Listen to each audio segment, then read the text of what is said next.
ତମର ମୋହ କହିଲେ ଯୋଉଟା ସାର୍ବଜନୀନ ସେଇଟା ହଉଛି ସ୍ନେହ। ଆଜ୍ଞା। ଯୋଉଟା ବ୍ୟକ୍ତିଗତ ସେଇଟା ହଉଛି ମୋହ। ହଁ ହଁ। ଆଚ୍ଛା ମୋହ ଅର୍ଥ ଏଇଆ, ଏଇ ସ୍ନେହଟା ଆମେ ଜଣକୁ ସ୍ନେହ ପ୍ରଦର୍ଶନ କଲା ପରେ ଯେତେବେଳେ ସେଇ କଥାଟା ଆମ ମନ ଭିତରେ ଛାପରେ ରହିଯାଏ, ଆମେ ସେ କଥାରେ ବାନ୍ଧି ହେଇଗଲେ, ମୋହ ହେଇଗଲା। ମାନେ ଗୋଟିଏ ଜିନିଷଟାକୁ ବାରମ୍ବାର ରିପିଟ୍ କରିବାକୁ ତାକୁ ମୋହ ବୋଲି କୁହାଯାଏ।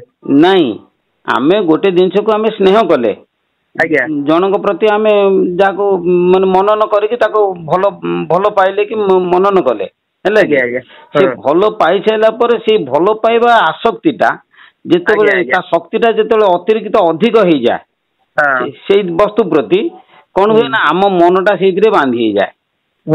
ଆଉ ଗୋଟେ ଉଦାହରଣ ଦଉଛି, ଯୋଉ ସ୍ନେହ ଯୋଉ ଯାହାକୁ ଆମେ ସ୍ନେହ କରିବା ତାର ବିନାଶରେ ଯଦି ଆମକୁ ଦୁଃଖ ନ ଲାଗେ ତାହେଲେ ଆମର ତା ପ୍ରତି ମୋହ ନାହିଁ। ଯଦି ଦୁଃଖ ଲାଗିଲା ତାହେଲେ ମୋହ ଅଛି। ମୁଁ ବୁଝେଇ ଦଉଛି, ଗୋଟେ ଘଣ୍ଟା ତମେ ତାକୁ ତମକୁ ଘଣ୍ଟା ପିନ୍ଧିବା ପାଇଁ ଗୋଟେ ଭଲ ଲାଗେ ନା, ତମେ ପରୀକ୍ଷା ହଲକୁ ଯିବ, ବାପା କହୁଛନ୍ତି ଘଣ୍ଟା ଗୋଟେ ପିନ୍ଧିବା, ତମେ କିନ୍ତୁ ଘଣ୍ଟାକୁ ଘୃଣା କର, ଘଣ୍ଟା ପିନ୍ଧିବା ପାଇଁ ଗୋଟେ ଇଚ୍ଛା କର ନା। କିନ୍ତୁ ତମ ବାପା ଯେତେବେଳେ କହୁଛନ୍ତି ତମେ କର୍ମକ୍ଷେତ୍ରକୁ ଯିବ, ନିଶ୍ଚିତ ଘଣ୍ଟା ଟିକେ ଦରକାର, ତମେ ପିନ୍ଧିଲ। ଏଇ ସମୟରେ ତମର ଗୋଟେ ଛୋଟ ଭାଇ ଆସି ତାକୁ ପାହାର ପକେଇଲା, ଦୁଃଖ କରିବ ନା ଖୁସି ହବ? ଖୁସି ହବ। ତେଣୁ ସେଇଭଳି ପ୍ରକାରର କଥା। ନିର୍ମୋହ ଅର୍ଥ ହଉଛି ଏଇଆ, ଯୋଉ ଜିନିଷ ପ୍ରତି ତମର ଆସକ୍ତ ଅଛି ସେ ଜିନିଷର ବିନାଶରେ ଯଦି ତମକୁ ଦୁଃଖ ନ ଲାଗେ ତାହେଲେ ତା ପ୍ରତି ମୋହ ନାହିଁ ବୋଲିକି ଜଣିବା ପାଇଁ ପଡିବ। ଯଦି ଦୁଃଖ ଲାଗିଲା ତାହେଲେ ମୋହ ଅଛି। ମନେକର ତମେ ଗୋଟେ ପୁଅକୁ ତମେ ସ୍ନେହ କରୁଛ, ସେ ପୁଅଟି ଯେତେବେଳେ ଚାଲିଗଲା କି ରୋଗରେ ପଇଲା ତମକୁ ଦୁଃଖ ଲାଗୁଛି, ଦୁଃଖ ହଉଛି, ତାମାନେ ସେ ପୁଅ ପ୍ରତି ତମର ମୋହ ଅଛି। ଯଦି ତମେ କର୍ତ୍ତବ୍ୟ ଦୃଷ୍ଟିରୁ ଟିକେ ରହିବ ନା, ଯଦି ପ୍ରକୃତ ଆମେ ଯଦି ସାଧନା କରିବା, ଠିକ ହିସାବରେ ଉପରକୁ ଯିବା, ତା ବିନାଶରେ ମଧ୍ୟ ଆମକୁ କଷ୍ଟ ଲାଗିବ ନାହିଁ। ଏଇଟା ସାଧୁ ସନ୍ନ୍ୟାସୀ କହିଛନ୍ତି। କାହିଁକି ନା ଯେତେବେଳେ ଆମେ ବୁଝିଯିବା, ଦୁନିଆର ପୁରା ଦୁନିଆଟାକୁ ଦେଖିପାରିବା, ଆମେ ଦୁନିଆର କଥାଟାକୁ ବୁଝିପାରିବା, ସେତେବେଳେ ଜାଣିପାରେ ଯେ ଏଇ ଦୁନିଆ ସବୁ ଅଳିକ। କାତବ କାନ୍ତା କଷ୍ଟ ପୁତ୍ର ସଂସାର ହୋଇ ମତିବ ବିଚିତ୍ର, ଏକଥା ଆମର କହିଛନ୍ତି ଶଙ୍କରାଚାର୍ଯ୍ୟ। ତେଣୁ ଯେତେବେଳେ ଆମେ ସବୁ ଜାଣିପାରିବା, ବୈରାଗ୍ୟ ଯେତେବେଳେ ପୂର୍ଣ୍ଣ ବୈରାଗ୍ୟ ଉଦୟ ହେବ, ତେଣୁ କିଏ ନଷ୍ଟ ହେଲେ ଚଳିବ, ରହିଲେ ବି ଚଳିବ, ତାର କୋଉଥିରେ ଯା ଆସେ ନା। ସେ ଷ୍ଟେଜ ଗୋଟେ ଆସିବ, ଆମେ ସିନା କଷ୍ଟ ଭାବୁଛନ୍ତି ଏବେ, କିନ୍ତୁ ସେ ଷ୍ଟେଜ ଗୋଟେ ଆସେ, ହେଲା କି? ମୋହ ଦୂର କରିବା ଭାରି କଷ୍ଟ। ଆଉ ଅର୍ଜୁନର ମୋହ ଥିଲା କୋଉଠି? ତାଙ୍କ ଭାଇ ବନ୍ଧୁ ପ୍ରତି। କାହିଁକିନା ତାକୁ ସେ କହିଲା ମୁଁ ଆଙ୍କୁ ମାରିଦେଲେ ମରିଯିବେ, ଏମିତି ହେବେ ସେମିତି ହେବେ, ତାଙ୍କୁ ଦୁଃଖ ଲାଗିଲା। ତେଣୁ ସେଇ ମୋହଟାକୁ ଦୂର କରିବା ପାଇଁ ଭଗବାନ ତାକୁ ଜ୍ଞାନ ଉପଦେଶ ଦେଇଥିଲେ। ବୁଝିପାରୁଛ କି? ତେଣୁ କାମ କ୍ରୋଧ ଲୋଭ। ଲୋଭ କଣ ନା, ଲୋଭ ହଉଛି ଆମର ଗୋଟେ ଯେତିକି ଆବଶ୍ୟକ ତାଠାରୁ ଅଧିକ ଆଶା କରିବାର ନାମ ହଉଛି ଲୋଭ। ଯେତିକି ଦରକାର ସେତିକି ଆଶା କର, ମୋର ମୁଠେ ଖାଇବା ଦରକାର ହେଲେ ସେଟା ଲୋଭ ନୁହେଁ। ମୋର ତ ପେଟ ଅଛି ନା, ଖଣ୍ଡେ ଖାଇବି, କିନ୍ତୁ ନାଇଁ ମୁଁ ମୁଠେ ଖାଇଲି ଆଉ ଗୋଟେ ପତ୍ର ପକେଇଛି, ମତେ ଆଉ ଦିଟା ଦିଅ, ମୁଁ ନେଇ ଘରକୁ ଯିବି, ସେ ଲୋଭ ଆସିଯାଉଛି। ବାସ୍, କାମ କ୍ରୋଧ ଲୋଭ ମୋହ। ମଦ ତ ହଉଛି ନିଶା। ଯେକୌଣସି ନିଶା ହଉଛି ନା ନା ନା, ଖାଦ୍ୟ ନିଶା ନୁହେଁ। ମଦ ମାନେ ଆମର ଯୋଉ ମଦ ପଦାର୍ଥ ନୁହେଁ, ମାନସିକ ମଦ। ବୁଝିଲେ କି? ତମେ ଗୋଟେ କାମରେ ନିଶା, କୁହନ୍ତି ନାଇଁ ନା ଘରେ ଯେ ଇଏ ତାର ସେ କାମରେ ପୁରା ନିଶା ନାଗିଛି, ଆଉ ନଚେଲେ ସେ ଆସିବ ନାହିଁ ଆଉ କଣ। ତେଣୁ ଏଇଟାକୁ କୁହନ୍ତି ମଦ। ଗୋଟେ ଜିନିଷରେ ପୁରା ଏକଦମ ନିଶା ଲାଗିବ, ତେଣୁ ୟାକୁ ଷଡ଼ ରିପୁ ବୋଲିକି କୁହନ୍ତି। ଆମ ଠାକୁରେ ଗୋଟେ ଭଜନ ଲେଖିଲେ, ବୁଝିଲେ କି? କହୁଛି ସେ ଭଜନଟାକୁ। ରଟ ମନ ପ୍ରେମ ଧନ ଶ୍ରୀ ଗୁରୁଙ୍କ ଚରଣରେ, ରଟ ମନ ପ୍ରେମ ଧନ ରଟିଲେ ତୁଟିବ ତୋର, ରଟିଲେ ତୁଟିବ ତୋର ଭବ ମାୟା ବନ୍ଧନରେ, ରଟ ମନ ପ୍ରେମ ଧନ।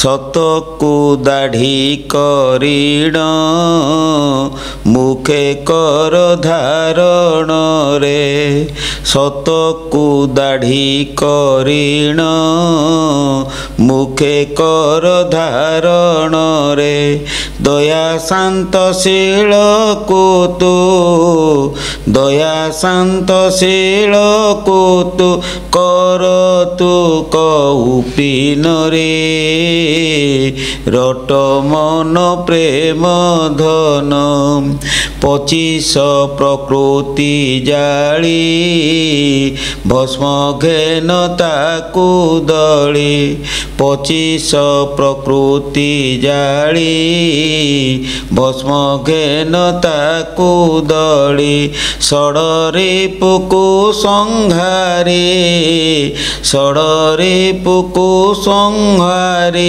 କର ତୁ କଉପିନରେ ରଟ ମନ ପ୍ରେମ ଧନ ତ୍ରିଗୁଣ ରଜକୁ ଛିଣ୍ଡ ଅଣସୂତ୍ର କରି କାଣ୍ଡ ତ୍ରିଗୁଣ ରଜକୁ ଛିଣ୍ଡ ଅଣସୂତ୍ର କରି କାଣ୍ଡ ପିୟ ପଦାମୃତ ଖଣ୍ଡ ପିୟ ପଦାମୃତ ଖଣ୍ଡ ନ ଦଣ୍ଡିବ ସମନରେ ରଟ ମନ ପ୍ରେମ ଧନ ଏ ଭାବେ ହେଲେ ବୈଷ୍ଣବ ତୁଟିବ ତୁମ ଅନୁଦମ୍ଭ ଏ ଭାବେ ହେଲେ ବୈଷ୍ଣବ ତୁଟିବ ତୁମ ଅନୁଦମ୍ଭ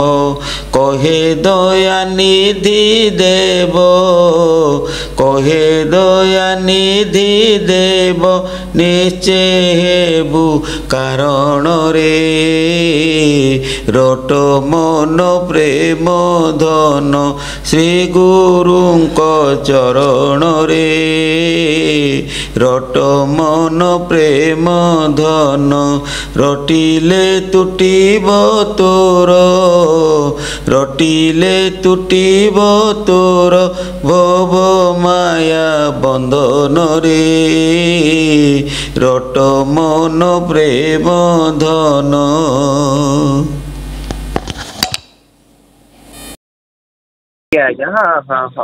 ତେଣୁ ସେଇ ଯୋଉ ଭଜନଟି ଅଛି ସେ ଭଜନରେ ଲେଖା ହେଇଛି ଷଢ଼ ରିପୁ କଲେ କାମ କ୍ରୋଧ ଲୋଭ ମୋହ ମଧୁମାଛି ଏ 6 ଜଣ ହଉଛନ୍ତି ଆମର ଶତ୍ରୁ।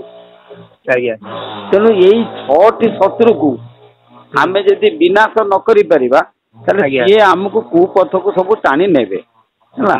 ଏଇ ଶତ୍ରୁକୁ ବିନାଶ କରିବା ପାଇଁ ହେଲେ ତାର ଫର୍ମୁଲା ଅଛି। ଫର୍ମୁଲା ଧରିକି କାମ କର ସେଗୁଡ଼ା ସବୁ ବେଳେ ବେଳେ ଯୋଉଟାକୁ କଲେ ସବୁ ହେଇଯିବ। ସେ ମୂଳ କର୍ମ ଟିକେ ଧର ଗୁରୁଦତ୍ତ କର୍ମ ଟିକେ ଧର ତାକୁ ଯଦି ନିକିଟେକି କରିବେ ଏଗୁଡ଼ା ସବୁ ମନ ଯେତେବେଳେ ନିବୃତ୍ତି ହେଇଯିବ ନିବୃତ୍ତି ମାର୍ଗକୁ ଗତି କରିବ ସେ ସବୁ ଗୁଡ଼ାକ ଏକାଠି ହେଇଯିବ। ତାପରେ ବାବା ଆଉ ଗୋଟେ କଥା କହିଲି ମୁଁ ଦେଖିଲି ଆମର ପଞ୍ଚସଖାଙ୍କର ମତ ଯାହା ଆପଣଙ୍କର ଯୋଉ ଆପଣଙ୍କ ଠାକୁର ନାଁଟା କଣ ଭୁଲିଗଲି ଶ୍ରୀ ଶ୍ରୀ ଦୟାନିଧି ପରମହଂସ ଦେବ ଦୟାନିଧି ପରମହଂସ ଆମ ଠାକୁର ଆମର ଅଭିରାମ ପରମହଂସ ରହିଲେ ଯେତିକ ପରମହଂସ ମାନେ ଗୋଟେ ତତ୍ତ୍ୱ ତ ଗୋଟାଏ କହୁଛନ୍ତି ସମସ୍ତଙ୍କ ତତ୍ତ୍ୱ ତ ଗୋଟାଏ ଏଇଠି ଗୋଟେ ଆଧାରିତ ହୁଏ ତ କଣ ଭିତରେ ହେଇଥାଇପାରେ ଜାଣିପାରେ ଯେତିକି ନା ନା ନା ଶୁଣ ମୁଁ ତମକୁ ବୁଝେଇ ଦଉଛି ତତ୍ତ୍ୱ ଗୋଟିଏ ମନ୍ତ୍ର ଗୋଟିଏ ହେଲା କି କିନ୍ତୁ ଶକ୍ତି ଅଲଗା ପ୍ରକୃତି ଅଲଗା। କେମିତି ମୁଁ ବୁଝେଇ ଦଉଛି ଯେ ତମର ହୋମିଓପାଥି ବୋଲି ତମେ ବଜାରରୁ କିଣି ଆଣି ଖାଇଦେଲେ ରୋଗ ଭଲ ହେଇଯିବ ନା ତା ଭିତରେ ଯୋଉ ଲିକ୍ୱିଡଟା ପଡେ ଏକ୍ସଟ୍ରା ବାସ୍ ସେଇ ଯୋଉ ଲିକ୍ୱିଡଟି ତମେ 3ଟା ଡାକ୍ତର ପାଖକୁ ଯାଅ ସମସ୍ତେ କଣ ଗୋଟିଏ ଲିକ୍ୱିଡ ଦେବେ କି? ନାଇଁ ନାଇଁ ନାଇଁ ସେ ଭିନ୍ନ ଭିନ୍ନ ଲିକ୍ୱିଡ ଦେବେ। ସେଇମିତି ତମର ମନ୍ତ୍ର ସିନା ଗୋଟେ ଯୋଉ ଗୁରୁ ଠାରୁ ତମେ ମନ୍ତ୍ର ନବ ସେ ଗୁରୁର ପ୍ରକୃତି ତମଠି ପ୍ରତିଫଳନ ହବ ସେ ମନ୍ତ୍ରରେ ସେ ଗୁରୁଙ୍କ ଠାରୁ ଆଣିଲେ। ତେଣୁ ସେ ଗୁରୁ ଯଦି ମନେକର ଯୋଉ ସଂସାରୀ ଲୋକ ହେଇଥିବ ତେଣୁ ସେଇ ମନ୍ତ୍ର ନେଲେ ସୁଦ୍ଧା ତମେ ମୁକ୍ତି ପାଇପାରିବନି କାହିଁକି ନା ତାଙ୍କ ପ୍ରକୃତି ତମକୁ ସଂସାର ଆଡକୁ ଟାଣିଲା। ସେଇ ଗୁରୁ ଯଦି ମୁକ୍ତି ମାର୍ଗୀ ହେଇଥିବେ ତମେ ମୁକ୍ତି ମାର୍ଗକୁ ଯିବ ସେ ଗୁରୁ ଯଦି ସାଧନ ମାର୍ଗୀ ହେଇଥିବେ ସାଧନ ମାର୍ଗକୁ ଯିବ କଣ ବୁଝିପାରିଲେ ନା। ତେଣୁ ମନ୍ତ୍ର ଏକ ହେଲେ କଣ ହବ ଶକ୍ତି ହଉଛି ଭିନ୍ନ ଭିନ୍ନ ତେଣୁ ଆମେ ତ ବାବା କହିପାରିନି ଆମେ ମନ୍ତ୍ର ଆମେ ସମସ୍ତଙ୍କୁ କହିବା ତତ୍ତ୍ୱ ନେଇଯିବେ ଆମେ ତ ମନ୍ତ୍ର କହିପାରିବା ଆମେ ତ ମନ୍ତ୍ର ନେଇନେ ନା ସେଇଟା କଣ ମନ୍ତ୍ର ଯିବ ତତ୍ତ୍ୱ ନେଇଗଲା ସେ ତତ୍ତ୍ୱ ନେଲେ ସୁଦ୍ଧା ସେ ତତ୍ତ୍ୱ ଭିତରେ ପ୍ରକୃତି ଭିନ୍ନ।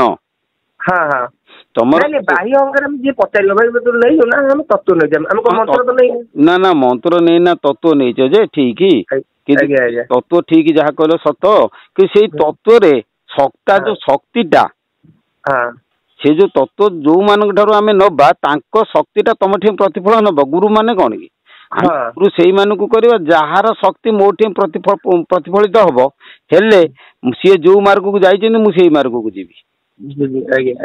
କଣ ବୁଝିପାରିଲେ ନା ଏଇ ହଉଛି କଥା ନା। ତେଣୁ ତତ୍ତ୍ୱ ନେଲେ ସୁଦ୍ଧା ପ୍ରତ୍ୟେକ ଗୁରୁ ଭିନ୍ନ ମାନେ ଶକ୍ତି ଭିନ୍ନ ପ୍ରକୃତି ଭିନ୍ନ। ମାନେ ବହୁତ ଲୋକ ମୋ ପାଖକୁ ଫୋନ କରୁଛନ୍ତି ଯେ ଆମ ଗୁରୁ ହଉଛନ୍ତି ସଂସାରୀ ଗୁରୁ ହେଲେ ସେ ସଂସାରୀ ଗୁରୁ କିଛି ମନା ନାହିଁ। ଯଦି ସେ ମୁଖ୍ୟ କାମୀ ହେଇଥିବେ ଭଲ ଯଦି ସେ କାମନା ମାର୍ଗୀ ହେଇଥିବେ ମନେ କରାଯାଉ ଗୋଟେ ଲୋକ ସେ ଗୋଟେ କିଛି ଶକ୍ତି ମନ୍ତ୍ର ଜପ କରୁଛି ଖଣ୍ଡି ମଣ୍ଡି ହନ୍ତେ ନ ତାଠୁ ଯଦି ମନ୍ତ୍ରଟି ଆଣିବା ସେ ଲୋକର ଶକ୍ତିଟା ତମଠି ସେଇଭଳି ପ୍ରକୃତି ତମଠି ଜାଗ୍ରତ କରିବ ନା ଆଉ ନିଶ୍ଚିତ କଣ ବୁଝିପାରୁଛ କି? ତେଣୁ ମୁଁ ତମକୁ ଗୋଟେ ଛୋଟିଆ ଗପ କହୁଛି ଟିକେ ଧୈର୍ଯ୍ୟ ମିନିଟିଏ ଶୁଣ। ହଠାତ୍ ତ ମୁଁ ଆଉ ଗୋଟେ ଗୁରୁଙ୍କ କୃପା ଲାଭ ହଉଛି ବୋଲି ଆମେ କେମିତି ଅନୁଭବ କରିବା? ଗୁରୁଙ୍କର କିଛି ଆଶୀର୍ବାଦ ଆମ ଉପରେ ଅଛି ଗୁରୁଙ୍କ କୃପା ଦୃଷ୍ଟି ରହିଛି ବୋଲି ଅନୁଭବ ତମେ ଧ୍ୟାନ କଲା ବେଳେ ଗୁରୁଙ୍କ କଥା ଯଦି ମନ ଭିତରକୁ ଭାବନା ଆସେ ଜାଣିବ କୃପା ହେଲା। ତମେ ଧ୍ୟାନ କଲା ବେଳେ ଯଦି ଗୁରୁଙ୍କ କଥା ବାରମ୍ବାର ମନେ ପଡେ ତମେ ଜାଣିବ ଗୁରୁଙ୍କର କୃପା ହେଲା। ଖାଇଲା ବେଳେ ବସିଲା ବେଳେ ସବୁବେଳେ ଯଦି ଗୁରୁଙ୍କ କଥା ମନେ ପଇଲା ଗୁରୁଙ୍କ ରୂପ ମନେ ପଇଲା ଜାଣିବ ତମର ଗୁରୁଙ୍କ କୃପା ହେଲା। ଗୁରୁ ଜଣ ଅଛନ୍ତି ସବୁବେଳେ ହୃଦୟ ଅଛନ୍ତି ପ୍ରଭୁ ଆଉ ଠିକ ଠିକ ଆଜ୍ଞା ଆଜ୍ଞା ହଉ ବାବା ଆପଣ ଯଦି ବ୍ୟସ୍ତ ଅଛନ୍ତି ହଉ ବାବା ପ୍ରଣାମ ରହିଲି। ମୁଁ କେତେବେଳେ ଫୋନ କରିବି ନହେଲେ ମୁଁ କେତେବେଳେ ଯିବି ଟିକେ ଦେଖା କରିକି ଆସିବି ଆପଣଙ୍କୁ ଦେଖିବି। ହଉ ହଉ ହେଲା ଆଜ୍ଞା।